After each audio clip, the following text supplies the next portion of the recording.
Good morning. Today's topic is types of plan. मेरे प्यारे बच्चों, आज आप लोग हमसे पढ़ेंगे टाइप्स ऑफ प्लान। तो सबसे पहले हम आपको ये बताना चाहेंगे कि प्लान क्या होता है। अभी तक हम लोग पढ़ रहे थे प्लानिंग के बारे में, और आज आप पढ़ेंगे टाइप्स ऑफ प्लान। किसी भी ऑर्गेनाइजेशन का प्लानिंग प्रोसेस है, किसी भी ऑर्गेनाइजेशन का प्लानिंग क्या है? प्रोसेस है, और उसका जो रिजल्ट है, परिणाम है, वो प्लान है। इसलिए हम लोग एक छोटे से शब्दों में कह सकते हैं, plan is the result of planning. Plan is the result of planning.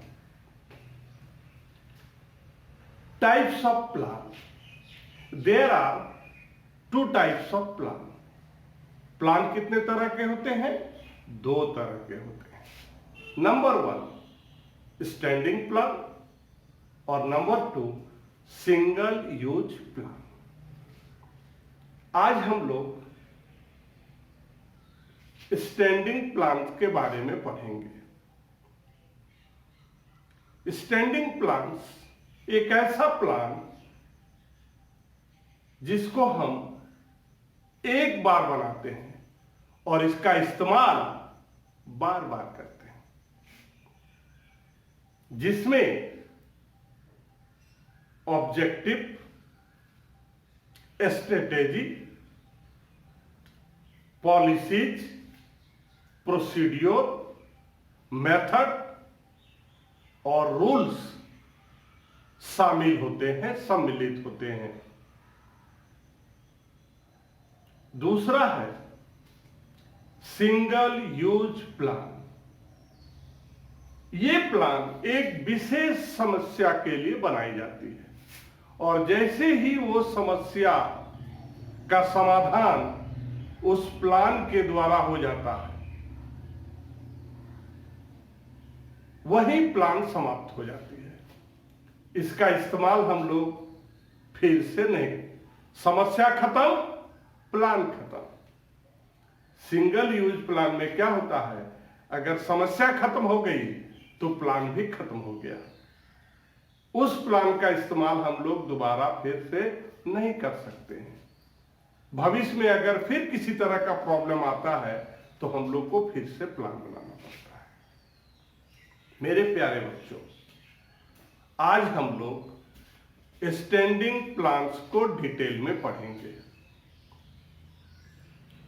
तो स्टैंडिंग प्लान एक ऐसा प्लान जिसको हम लोग एक बार बनाते हैं और ऑर्गेनाइजेशन में उसका प्रयोग, यूज बार बार करते हैं।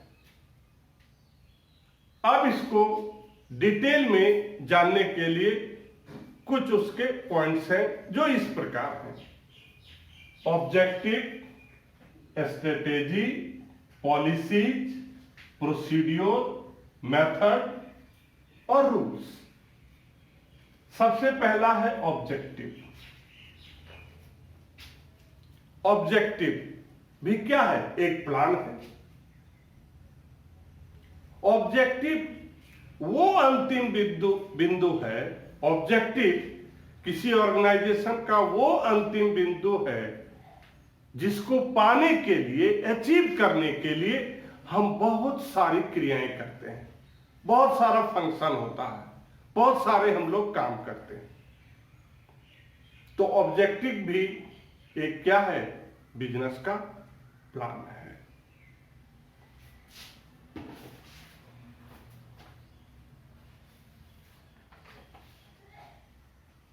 अब यहां पर ऑब्जेक्टिव के कुछ लक्षण हैं। ये तो हम लोगों ने समझ लिया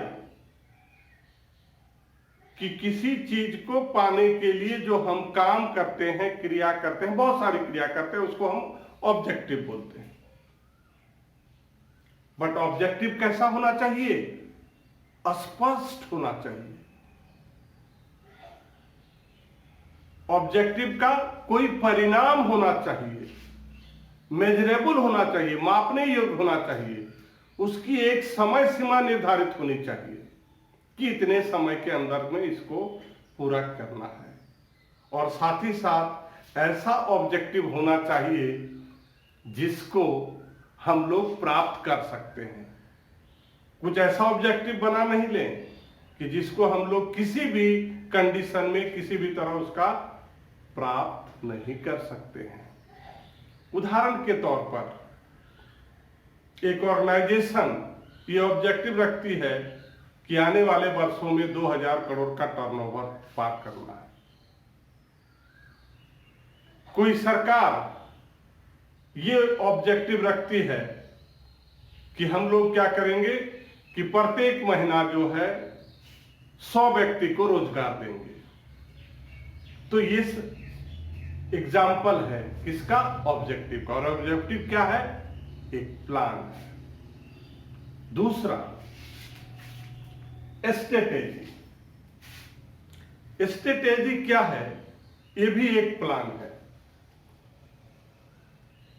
जब किसी ऑर्गेनाइजेशन के अंदर में कोई परिवर्तन से समस्या उत्पन्न होती है, उस समस्या से बचने के लिए या अगर कोई कंपटीटर ऑर्गेनाइजेशन है उससे बचने के लिए, उसको ध्यान में रखते हुए हम लोग जब प्लान बनाते हैं तो ऐसे प्लान को बोलते हैं स्ट्रेटेजी। ये दो तरह के होते हैं। स्ट्रेटेजी दो तरह के होते हैं, इंटरनल स्ट्रेटेजी और एक्सटर्नल स्ट्रेटेजी। इंटरनल स्ट्रेटेजी में क्या होता है कि आप देखेंगे कि आपके ऑर्गेनाइजेशन के अंदर में ही कोई परिवर्तन होने से समस्या उत्पन्न होगी। फॉर एग्जाम्पल कि अगर आप ऑर्गेनाइजेशन में कंप्यूटर लगाना चाहते हैं तो जैसे ही कंप्यूटर लगाएंगे, आप जानते हैं, हम लोग जानते हैं अच्छी तरह से कि कंप्यूटर लगाने से, क्योंकि कंप्यूटर बहुत सारे लोगों का काम एक साथ करती है, परिणाम बहुत सारे लोगों को, हम लोगों को घर में बैठाना पड़ेगा। उससे क्या होगा? कर्मचारी ऑर्गेनाइजेशन के खिलाफ विरोध करेंगे। तो इन सारी समस्याओं का समाधान करने के लिए हम लोग एक प्लान बनाते हैं। पहले एक प्लान बनाते हैं ताकि इस तरह की समस्या उत्पन्न ना हो, लोग बहिष्कार ना करें, हड़ताल ना करें। तो हम लोग उससे पहले एक प्लान बनाते हैं जिससे किसी तरह की समस्या उत्पन्न नहीं हो। उसको हम लोग बोलते हैं इंटरनल स्ट्रेटेजी। अब दूसरा है एक्सटर्नल स्ट्रेटेजी। इसमें क्या होता है? जो हमारे कंपटीटर ऑर्गेनाइजेशन है, अपने माल को बेचने के लिए वे लोग क्या करेंगे? माल को कम दाम में बेचेंगे, नए नए विज्ञापन का इस्तेमाल करेंगे और जो कस्टमर हैं, जो कंज्यूमर हैं, उसको उपहार देंगे जिससे उसका जो माल है अधिक से अधिक बिके। इनसे हमको बचना है। तो इनसे बचने के लिए हम लोग जो प्लान तैयार करेंगे वैसे प्लान को हम लोग बोलते हैं एक्सटर्नल स्ट्रेटेजी। अब स्टैंडिंग प्लान का तीसरा, पॉलिसीज। यह एक जनरल गाइडलाइन है और इस गाइडलाइन के द्वारा ही किसी ऑर्गेनाइजेशन में कर्मचारी काम करते हैं। एक समय, एक सीमा निर्धारित की जाती है और इसी गाइडलाइन का ध्यान रख करके ही जो ऑर्गेनाइजेशन के अंदर में काम करने वाले लोग हैं वे लोग काम करते हैं। जैसा कि हम लोग जानते हैं कि ऑब्जेक्टिव कैसे प्राप्त किया जाए, क्या करना है। ऑब्जेक्टिव का मतलब है कि काम क्या करना है और पॉलिसी का मतलब है कि ऑब्जेक्टिव को कैसे प्राप्त किया जाता है। ये जो पॉलिसी है ये 3 तरह का होता है, सर्विस पॉलिसी, सेल्स पॉलिसी और प्राइस पॉलिसी। तो सबसे पहला है हमारा सर्विस पॉलिसी। इसमें क्या होता है कि एक ऑर्गेनाइजेशन में जो कर्मचारी काम करते हैं उसका जो प्रमोशन है वो हम एक आयु के द्वारा एज फैक्टर बनाते हैं। अब जैसे ही उसका वो एज हो जाता है, उस कर्मचारी का एज हो जाता है, तो उस समय किसी उच्च या निम्न या किसी से पूछने की जरूरत नहीं है। स्वतः जैसे ही वो एज उसका आ जाता है उसका प्रमोशन हो जाता है। यह है सर्विस पॉलिसी। दूसरा है आपका सेल्स पॉलिसी। सेल्स पॉलिसी में क्या होता है, 2 ही बातें हैं कि माल को उधार में बेचना है या नकद में बेचना है। तो क्या होता है, ये पहले से ही हमारा पॉलिसी में निर्धारित हो जाता है, ये गाइडलाइन में बता दिया जाता है। उधार में बेचना है तो कैसे बेचना है, नगद में बेचना है कैसे बेचना है, उधार में बेचना है या नहीं, या नगद में कैसे बेचना है, ये सारा गाइडलाइन में हो जाता है। और तीसरा है हमारा प्राइस फिक्सेशन पॉलिसी। उसमें क्या होता है कि हमने जो गुड्स को बनाया, अब हम उसको सेल करना चाहते हैं, तो उसकी प्राइस क्या होगी।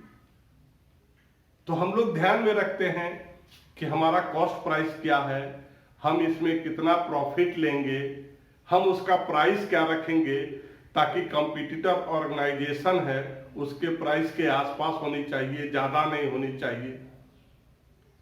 तो ये सारी बातें हम लोग प्राइस फिक्सेशन पॉलिसी के अंतर्गत आता है। Next number 4, procedure. किसी भी काम को करने का बहुत सारे क्रियाएं होते हैं। कोई भी काम को कंप्लीट करने के लिए बहुत सारे काम किए जाते हैं। तो उन कामों को हम एक क्रम में डाल देते हैं, उसका एक सीरियल नंबर देते हैं कि पहले इसको करना है, फिर ये 1 2 3 4। किसी ऑर्गेनाइजेशन में जितने भी हम काम करते हैं उस काम को एक क्रम में डाल देते हैं, उसको हम लोग बोलते हैं प्रोसीड्यूर। अब एक एग्जाम्पल है कि कोई डेटर है जिससे हमको पैसा प्राप्त करना है, तो हम क्या करेंगे, सबसे पहले उसको लेटर लिखेंगे। अगर लेटर लिखने के बाद भी वो पैसा हमें नहीं लौटाता है तो उसको हम लोग टेलीफोन करेंगे। अब टेलीफोन करने के बाद भी वो अगर पैसा नहीं लौटाता है तो हम लोग क्या करेंगे, उसको पहला कि हमने उसको लेटर लिखा, पैसा नहीं मिला, फिर हम लोग टेलीफोन किए, नहीं मिला, अब हम लोग क्या करेंगे, खुद उसके घर जाएंगे, फिजिकली उससे भेंट करेंगे, और फिर भी वो पैसा हमको नहीं लौटाता है तो लास्ट में हम क्या करेंगे, उस पर लीगल एक्शन लेंगे, कोर्ट कचहरी का सहारा लेंगे। तो प्रोसीड्यूर में क्या होता है, जो हम काम करते हैं उसको एक क्रम बना देते हैं। मेरे प्यारे बच्चों, इसका 2 पॉइंट्स हम लोग अगले क्लास में करेंगे। तब तक के लिए हमको इजाजत दीजिए। आपका दिन शुभ। Thank you.